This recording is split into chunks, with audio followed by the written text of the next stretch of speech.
Support comes from the Missouri Forest Products Association, committed to conservation and careful management of the state's forests to make them more resilient and better habitats for wildlife. ChooseWood.com. Welcome to St. Louis on the Air. I'm Sarah Fenske. Do you remember Election Day in November of 2018?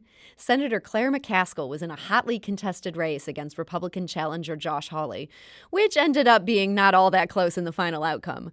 Congresswoman Ann Wagner was also facing a serious challenger. Emotions were running high, and in some communities, people lined up around the block to cast a ballot. But that was just some communities. Others had no waits at all. And according to a new study from Washington University, whether your neighborhood saw a long wait was correlated with whether your neighborhood has predominantly low-income residents and whether the majority are Black. Here to discuss this important issue is Gena McClendon. She's the Director of Voter Access and Engagement and Financial Capability at the Center for Social Development at the Brown School at Washington University in St. Louis. She's the co-author of the new study, Will I Be Able to Cast My Ballot? Race, Income, and Voting Access on Election Day, which was published on September 24th. Gena McClendon, welcome to the show. Well, thank you. We're also joined today by Gary Stoff. He's the Republican Director at the St. Louis City Election Board. Gary, welcome to the show. Thank you very much. And finally, we're joined by Eric Fey. He's the Democratic Director of Elections at the St. Louis County Board of Elections. Eric, welcome to the show. Thanks very much. And for those of you listening out there, what was it like to vote at the polling station in your community? Have you encountered logistical challenges to cast your vote, like long lines or accessibility issues? Has something else ever kept you from casting your ballot? Give us a call at 314-382-8255. That's 382-TALK. Or you can send us a tweet at STL on air or email us at talk@stlpublicradio.org. So Gena McClendon, let's start with you since this is the study that you led. What sort of challenges to voting did your study find? Well, one of the several things that we found, and what we were trying to do is to research whether features of the electoral process, so for example, the buildings, the equipment, election workers, make it harder to vote in some communities, particularly those in communities of color and low-income communities. And so on Election Day in 2018, we sent researchers at 20 different polling locations in St. Louis City and County. Some of the things that we found is that the circumstances in which a voter casts a ballot, it varies by race and income of the community where the voter resides. So we're not saying that this is intentional, but it is nonetheless a clear pattern in the study. So, for example, there were voters encountered more obstacles in predominantly Black and low-income neighborhoods. Voting machine malfunctions and confusion about polling pads were reported only at predominantly Black polling places. Sites in communities with higher percentages of Black residents and in communities with low income and had fewer election judges and more interference with the free passage of voters, like, for example, crowded doorways, electioneering. We found long lines and a lack of seats for voters were more common at predominantly Black polling areas. So, for example, long lines were, but that wasn't true of all of the polling places. We did find long lines at one of the predominantly white community. We also observed a higher police presence at polling places in higher poverty communities, but none at the low poverty, predominantly white polls. And then one of the other things that we found is that high poverty polling locations were more likely to have conditions that prevented voters from completing ballots in privacy. So in other words, the conditions such as the lack of seating for voters, completing ballots, and lack of privacy screens. So those are just a few of the things that we found. And would you say you found a strong correlation or just that the correlation was there? There was I wouldn't describe it as strong, only in that we were only able to do 20 polls, so it's 10 in obviously St. a Louis limited City. sample. It was a limited sample, but yes, it did exist. Okay. Mm-hmm. And you mentioned police presence at the polls. Mm-hmm. What kind of impact would you see that having? Why would that be something you'd look at? Well, it's one of those things if low-income people and people of color typically have issues with the police. So just simple things like speeding tickets. And so maybe they don't have the funds to pay for that ticket. Mm-hmm. So if they go there, they may have a a warrant out for their arrest, so they're more likely to leave just to see the police presence.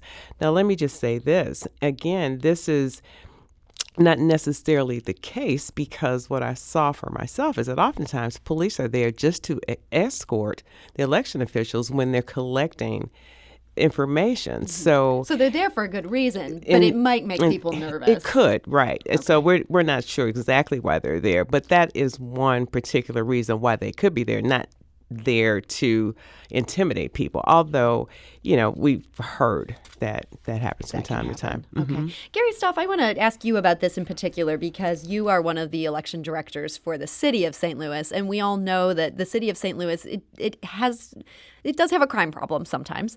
Why would you have police presence at the polls? Are you trying to maybe staff neighborhoods that might be maybe perceived as more dangerous, or is that not how it's decided where you're going to put them? Well, actually, we do not staff the polling places with police officers. Okay. Now, in the city of St. Louis, we have 28 wards. Mm-hmm.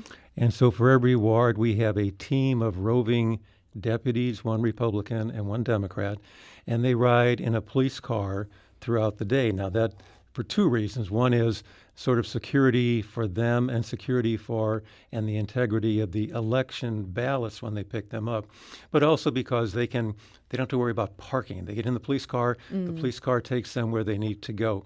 Typically, the police officer will escort the roving deputies into the polling place.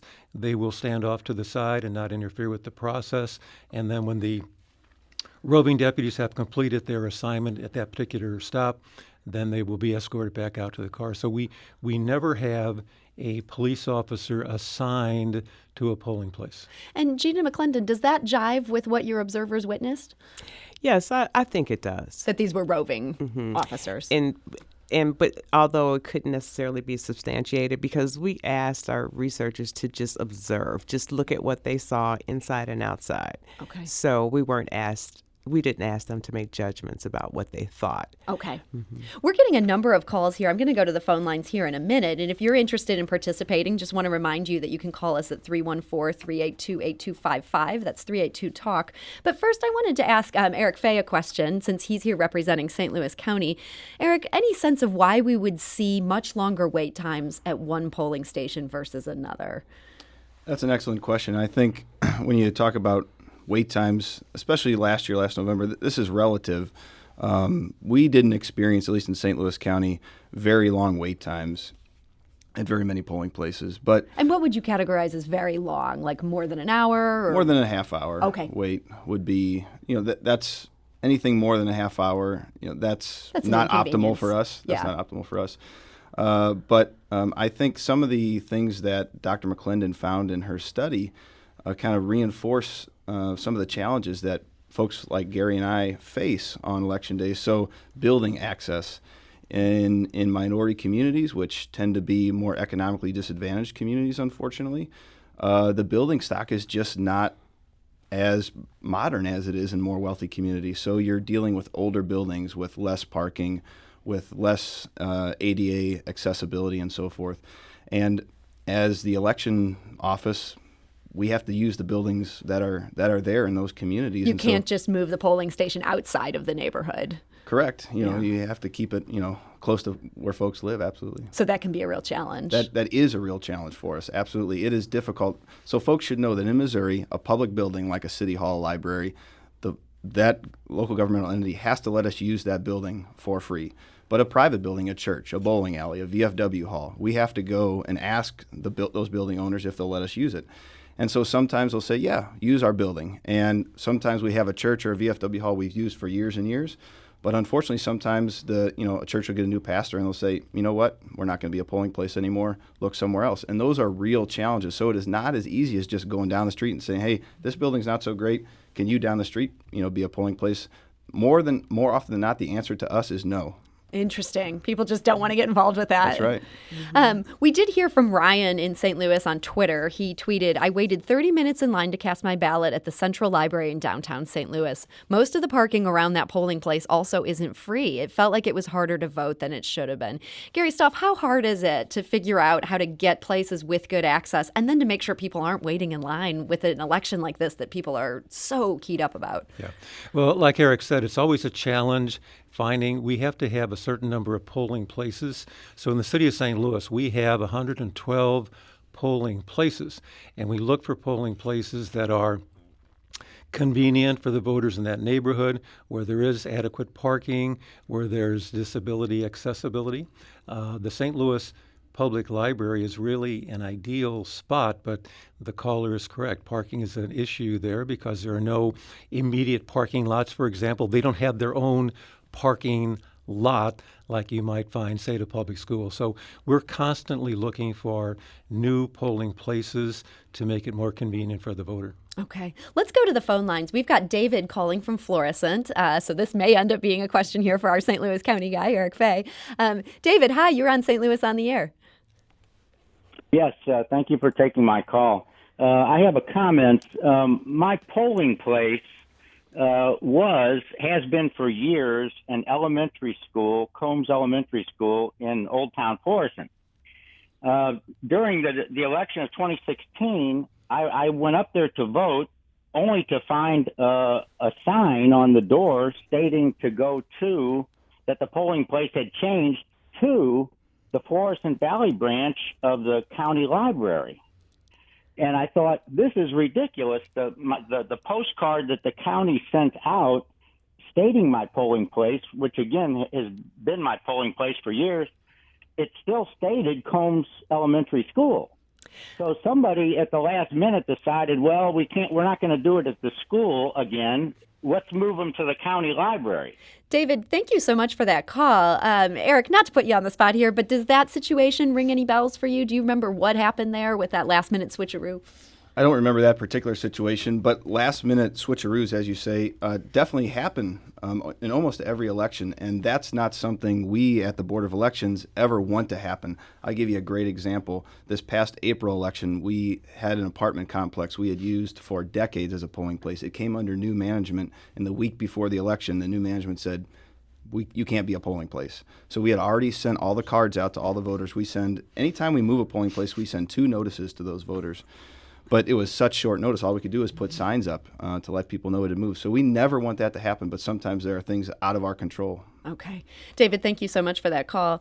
Gena, one of the things mentioned in this study is that lower income communities and communities that tended to have more people of color also had fewer election judges. Tell us, how would that end up mattering here?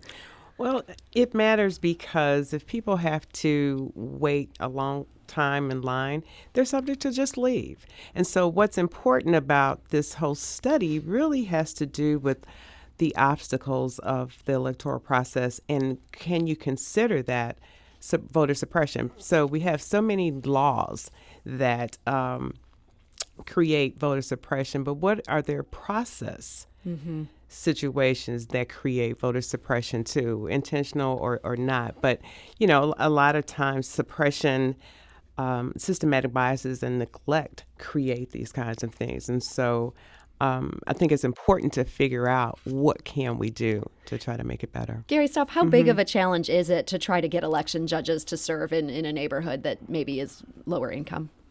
Well, it's a huge challenge, but it has less to do with the neighborhood than sort of the reality that poll workers have a long day. So the polls are open from 6 in the morning till 7 o'clock at night, but we ask our workers to be there no later than 5 o'clock in the morning to start setting up. That takes a while. And when the polls close at 7, that simply means that any voter who's not yet in line does not get to vote, but anybody in line gets to vote.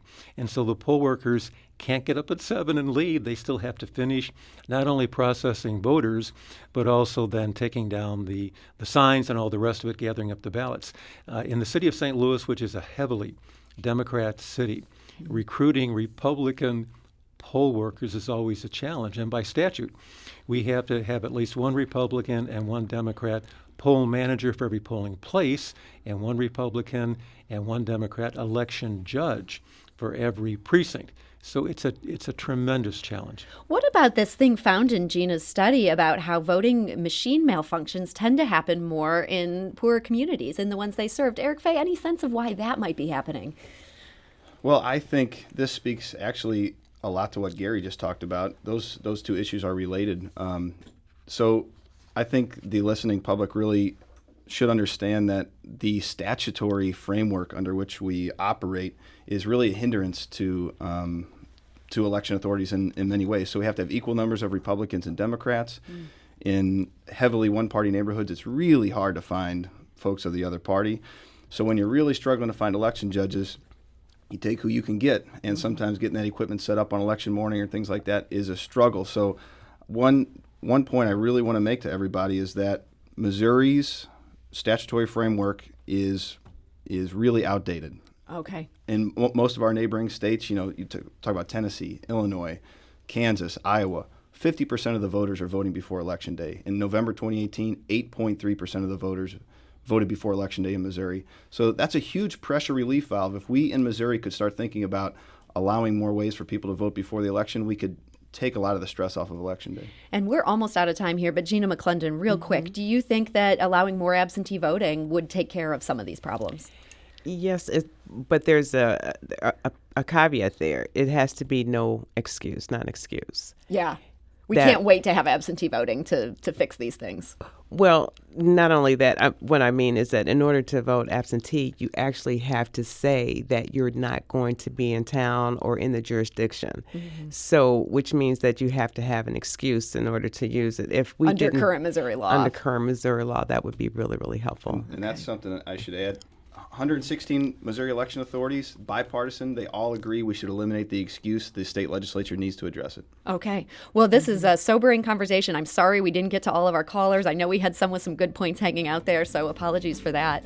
Gena McClendon, Eric Fey, and Gary Stoff, thank you so much for joining us. You're welcome. Thank you. This is St. Louis on the Air on St. Louis Public Radio, 90.7 KWMU.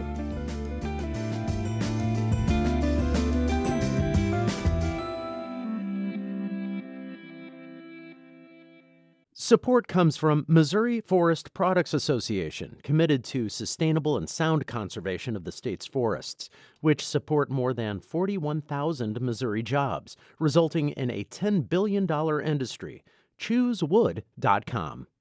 St. Louis Public Radio's The Gateway gives you the day's news first thing every weekday morning. From the ever-evolving relationship between St. Louis City and County to developments in the Missouri and Illinois state capitals and reports from our correspondents in Rolla and the Metro East.